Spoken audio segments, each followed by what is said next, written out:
Alright, so since we're hunting and fishing camp, one of our main money makers in the summer is fishing, of course. So one of the main jobs today is going to be getting boats set up, getting them ready to rock, maybe turning on cabins just so water's running for when we do spring cleaning. And I think we got a little bit left to clean on the hill just to make it presentable to our guests.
Alright, I lied. This is the next day. We had a lot more cleaning up to do than we thought we did. But today, I'm going to show you what you should do, or what at least you should do, if you have a boat with a new motor. It doesn't have to be a new boat, but a boat with a new motor. What you should do in the spring before you take it out for the first spin. Let's get this boat uncovered.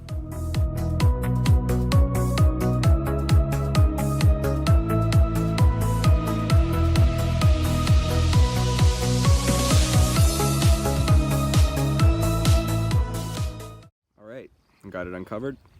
And the first thing I'm going to do, doesn't matter what series or what steps you do first, but the first thing I'm going to do is put the batteries back in and make sure they have a charge, just to make sure I have all the electrical components working properly so that I don't have to worry about it once our first guest gets here. Just a quick side note, remember to check the battery acid levels before you start charging, or else they will not take a good charge. Alright, let's get this battery in there.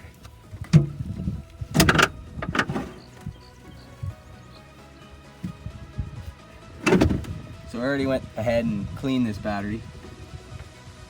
I'll link my battery cleaning video in the description.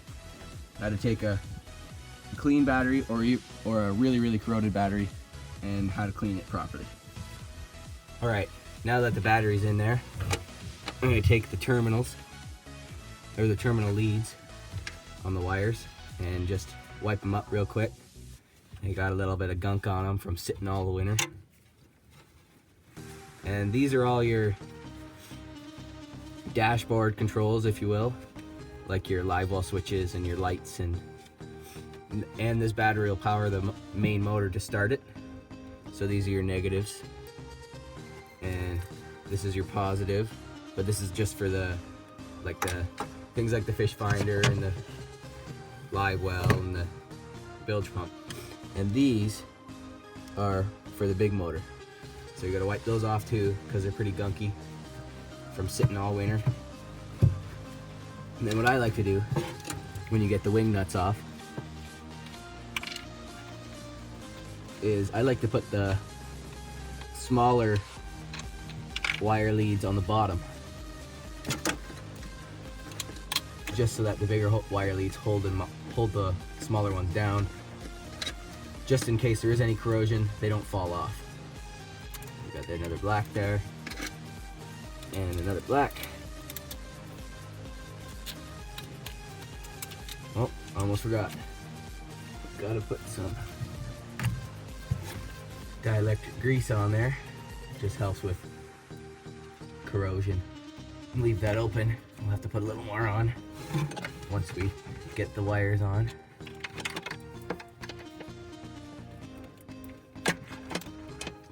Got that dielectric grease on, put the big terminal on,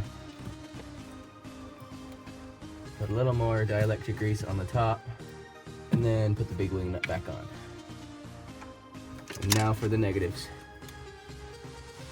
Smaller wire on.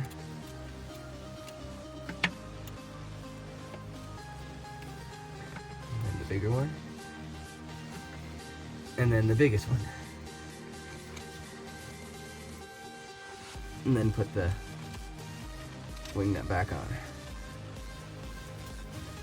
Then what you can do is take, when you're tightening up the wing nuts, you can take an adjustable wrench or a pliers or anything, put it around, make it big enough that you can get it over the bolt head, but put it around the wing nut, hold your wires in place, and tighten up that wing nut so that the wires will not fall off. Make sure not to tighten it too much that you break the wire leads or bust the bolt off of the battery, but make sure that it's super tight and tight enough that the wires will not come off.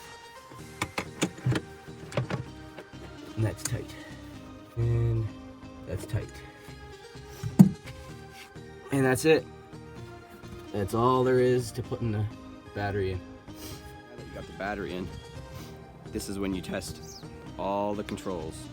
Whether the motor turns over, all your aerators, your bilge pumps, your lights, everything.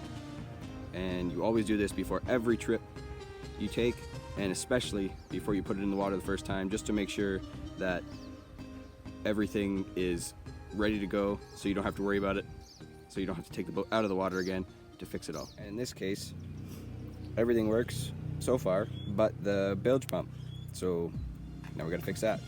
This is why you do it before you go out on the boat the first time. Now in this case, this boat has two batteries, one in the back for the main motor and the controls, and one in the front for your trolling motor.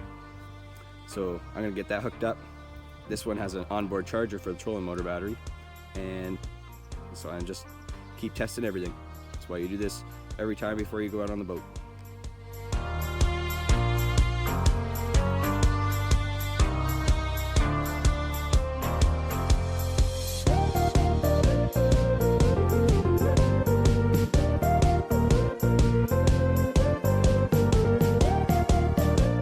Charger, and it's working. So now we'll move on to the motor. First thing you gotta do is check the lower end oil by where the prop is to make sure that it's full, it's new good oil, and that there's no water in it. Link that video up in the top right corner so you can go watch how to change the lower end oil, or check it at least, to make sure that your motor will not fail. So, before hooking up the gas, you want to take either a screwdriver, or in this case I'm using an Allen wrench, to push in the ball that lets the gas out into the motor. You want to pump this, you want to pump the ball on the gas line to build up a little bit of pressure. Not too much or else it'll explode into your hand or something. And then when you push the ball, gas should come shooting out. But this is the old gas. You want to get rid of this before you hook it up to your motor, so that your motor gets fresh, clean gas and nothing bad happens to the engine. Alright, once you get that done, you can connect the hose to the inlet on the motor.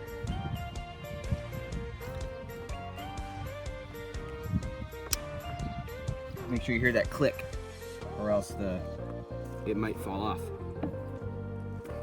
And before you run the motor or start the motor for the first time in the season, you always want to make sure you check the engine oil, because if you don't check the engine oil and it leaks somewhere, then you could have big problems.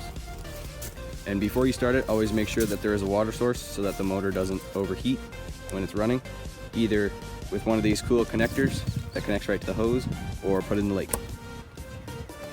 Alright, this boat is done, everything works, we're all good to go. Now, multiply it by camp life.